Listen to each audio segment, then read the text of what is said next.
Zdravo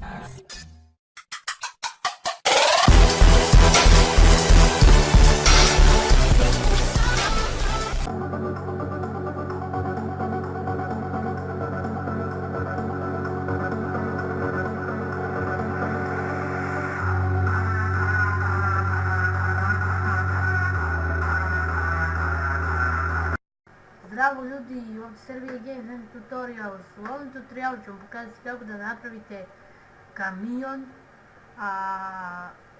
izbaciš klip kako da napravite prikolicu za taj kamion.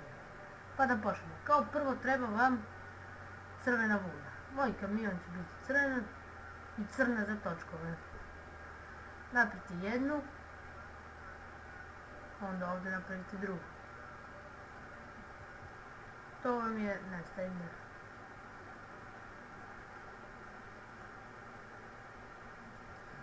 To vam je taj prednji deo kamiona. Onda napravite ovdje jedan, 2, 3, 4 reda. 4 reda, tako da bude 5 kocke u jednom redu. Onda uzmete, nađete ram za predmet.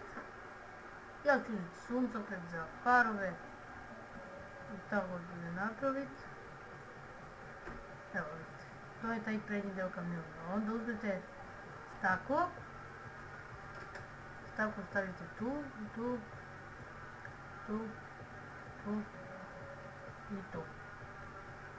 Ovdje, tu ne.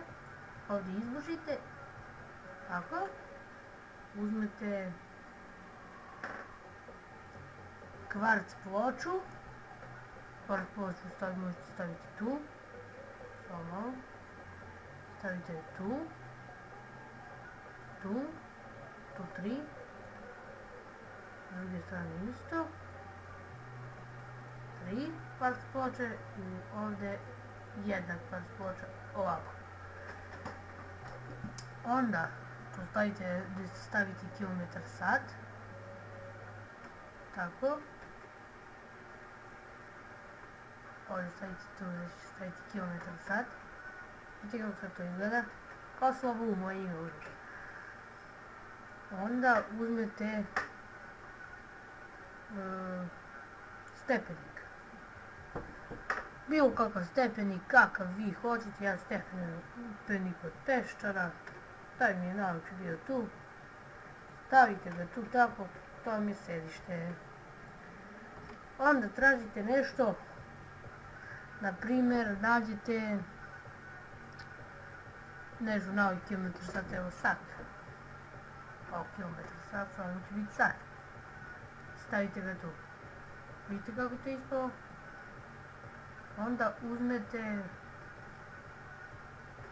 ovo lepo tu popunite, kako treba, lepo, sve lepo popunjeno mora da bude. Vidite tako. Vidite, evo kamion, onda tu stavite ovako, tu, tako, 2, i tu, uzmete ram, tu stavite ram, predmete tu, i tu, uzmete, tražite paučinu, uzmete paučinu, samo nabijite, to je kao felna, i to je, ja mislim, nešto najbolje za to što može bude, može staviti za felna. Evo, sad stavite tu 2 rama za štop svetlo, nađete crven kamen, stavite tu i tako bi izgledao, samo moment, ovdje iscepate, s druge strane na isto mjesto, stavite vrata, s druge strane isto stavite na vrata i evo ga kamion. Tako bi izgledao taj kamion. U sljedećem klipu ja ću staviti prikolicu za taj kamion, kako bi izgledao. To je to. Ovako izgleda taj kamion. Nadam se da ste ga i vi napravili. Ćao!